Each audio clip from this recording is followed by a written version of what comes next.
Chapter 21, Man and the Creeds. John J. Moment, in his study of the creeds, had a chapter entitled Man in the Creeds.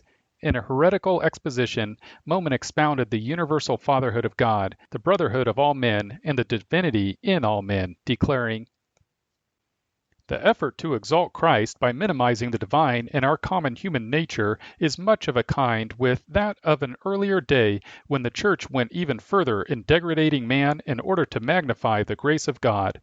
This process began in the 5th century with Augustine, in the course of a long and bitter debate with an Irishman named Morgan, better known to history under his Latinized name of Pelagius. Pelagius contended that every man has his destiny in his own hands, that any man is capable of rising in his own strength to moral perfection. Augustine, in his protest against this over-optimistic view of the race, finally, to his own considerable embarrassment, found himself defending the proposition that apart from the power of the gospel there is and can be no good in any man. It was Pelagius's opportunity to recall the Church to its earlier faith, that not only is there good in every man, but that good, wherever found, is God's gift of himself, and in the most literal sense divine. We are indulging in no figure of speech, but speaking quite literally when we say that in one or another of the saints of history, in one or another of our friends, we recognize a divine presence, and this, after all, is only another term for incarnation. As against the sovereignty of God and predestination, Moment was anxious to preserve man's liberty, the belief that every man has his destiny in his own hands, so that man is essentially his own savior, himself divine, and therefore a kind of incarnation. Moment was a minister in the Presbyterian Church, USA, but still essentially both a Pelagian and a humanist, although a graduate of Princeton University prior to Wilson. Another humanist, non-Christian, is Dr. Saez, a psychiatrist who is anxious to preserve human liberty against the dangers of psychiatry. Dr. Saez's able critiques of psychiatry, of the concept of mental illness, which he terms a myth, and of the relationship between psychiatry and the law are of great value and deserve a wide hearing, but his concept of liberty, while noble in intent, is weak in practice. Dr. Saez has written, "The individual can never escape the moral burden of his existence. He must choose between obedience to authority and responsibility to himself. Moral decisions often are hard and painful to make. The temptation to delegate this burden to others is therefore ever present. Yet, as all history teaches us, those who would take from man his moral burdens, be they priests or warlords, politicians or psychiatrists, must also take from him his liberty and hence his very humanity. A humanistic psychiatry must, therefore, repudiate its seemingly therapeutic mandate, the pursuit of which often results, intentionally or unwittingly, in moral tranquility gained at the expense of freedom and responsibility. Instead of trying to diminish man's moral burdens, such a psychiatry must aim at increasing his powers and so making him equal to his task." And what is this task? No one has stated it better than Albert Camus when he wrote, "The aim of life can only be to increase the sum of freedom and responsibility to be found in every man and in the world. It cannot, under any circumstance, be to reduce or suppress that freedom, even temporally."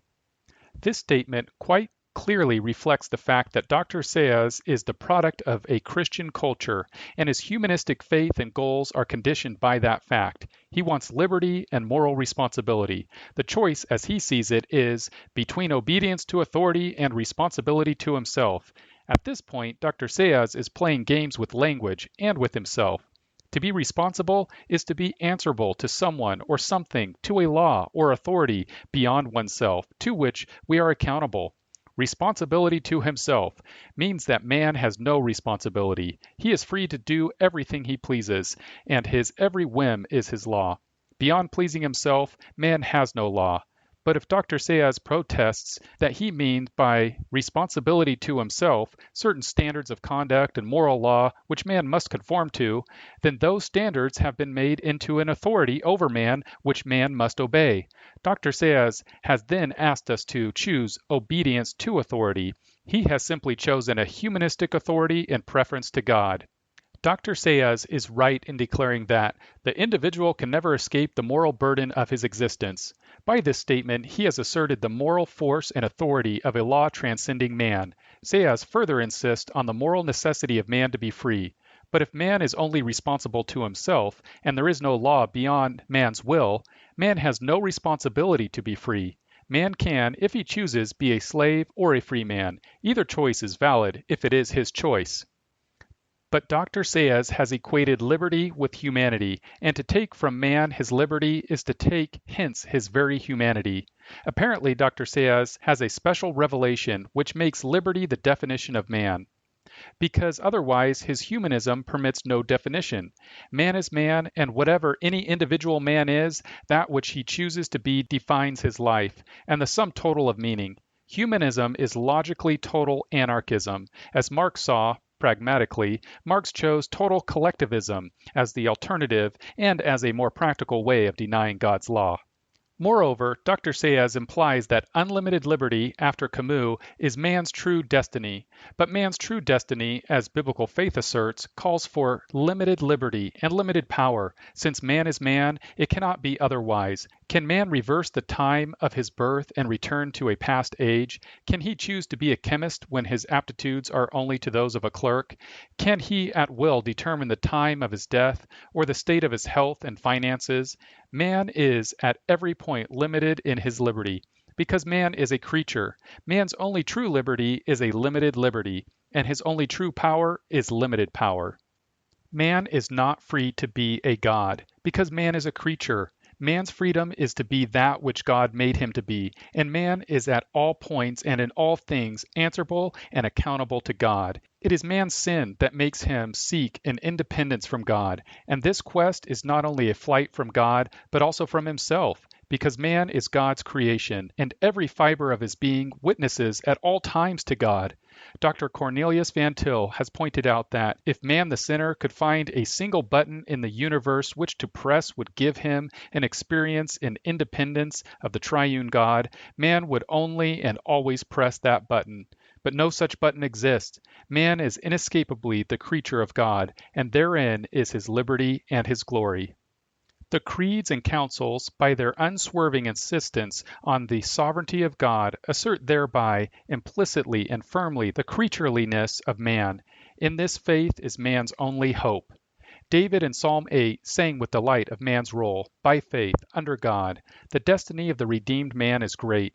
Thou madest him to have dominion over the works of thy hands. Thou hast put all things under his feet. Psalm 8:6. Man was created to exercise dominion over the earth under God. In Jesus Christ, man is regenerated to fulfill his calling. But man, apart from God, is nothing. For man to seek and escape from God is to seek the impossible. Man cannot escape from God, who is omnipresent, nor from himself, who is God's creation. As David said, "If I ascend up into heaven, thou art there. If I make my bed in hell, behold, thou art there." Psalm 139:8. There is no possibility of escape, because there is no other universe, not a single fact or atom not created by God. There is no hiding place nor covering from God, so that the existentialist dream of escape from God into a freedom from God is a myth. Man does appear, however, in the creeds, and very directly and simply, "I believe," and even this appearance is by grace, the prevenient grace of God. Man was called into being, together with the whole of creation, by the creative word and power of God, and man is recalled into the presence of the triune God, and into communion with him, by that self-same regenerating and creative word. The nature and destiny of man is to be a man under God, to exercise dominion over the earth under God, and to triumph over sin, death, and the enemy in Christ. Every attempt to put man in the creed is an attempt to abolish God, but which in effect abolishes man. Thomas J. Altzer, in defending his death of God theology in a debate with John Montgomery, said, "The Christian can rejoice in the death of God because he is free from any kind of ultimate norm and therefore is released to live fully in the present. He is liberated." Altzer here reveals clearly the motive force of his school of thought. It is first the old satanic temptation, man's original sin to be as God, to be the knower or determiner of good and evil, of ultimate norms, Genesis 3:5. Therefore, man wills the death of God in order to make possible man's own birth as God. Second, man identifies liberty and liberation as freedom from any kind of ultimate norm. Man lives then in a moral vacuum, a world rendered totally void of God's ultimate norms and antiseptically sealed from God. Third, man is then free to create his own norms, to be his own ultimate norm. This can be gained either through anarchism, in which each individual man is his own ultimate norm, or through total statism, in which the collective man's will, as embodied in the dictatorship, is the ultimate norm. The result is not the death of God, but the death of man. Anarchism, as Marx recognized, can only destroy man and society, but totalitarianism of this variety, in particular, is also destructive of man. First, man then has no appeal against injustice or against his own failure and sin. Since man is the ultimate norm, what appeal has man against himself, or what source of help? If the ultimate norm is the state, then he has no appeal against the state, since the state is then God. The result is absolute tyranny. The tyranny of the psychoanalysis is that it gives man no escape from the infallibility of the unconscious, because man is then governed by the unconscious. Wherever humanism locates the ultimate norm, the result is the same, total tyranny. Second, a burden of infallibility is then placed on sinful man and his sinful state. The ultimate norm is the individual or collective man, and an ultimate norm is an infallible norm, because there is no norm over it by which it can be judged fallible. As a result, no progress is possible, since no concept of higher or lower, better or worse can be applied to an infallible norm. Third, the only way in which progress can be visualized is by creating a transhuman or macro-human norm, one which makes it possible to surpass man. In terms of evolution, this means the abolition of man. Man, it is held, is to be a single cell in the new life form of the future, macro-life, so that the individual man will be of no more value than a cell of skin, hair, or fingernail, and as readily subject to squeezing as part of a pimple, shaving as unwanted hair, or trimming as an unwanted length of a fingernail. Yet this concept of man as a single cell of the macro-life is seriously considered and planned for. When man becomes the object of the creed, when man is in the creed, the result is the abolition of man. The salvation of man is to declare the biblical creeds, to confess the triune God, and to find in him salvation, liberty, and life. When man declares, I believe, he becomes the confessor of God's glory and God's truth, and the recipient of God's grace and prosperity.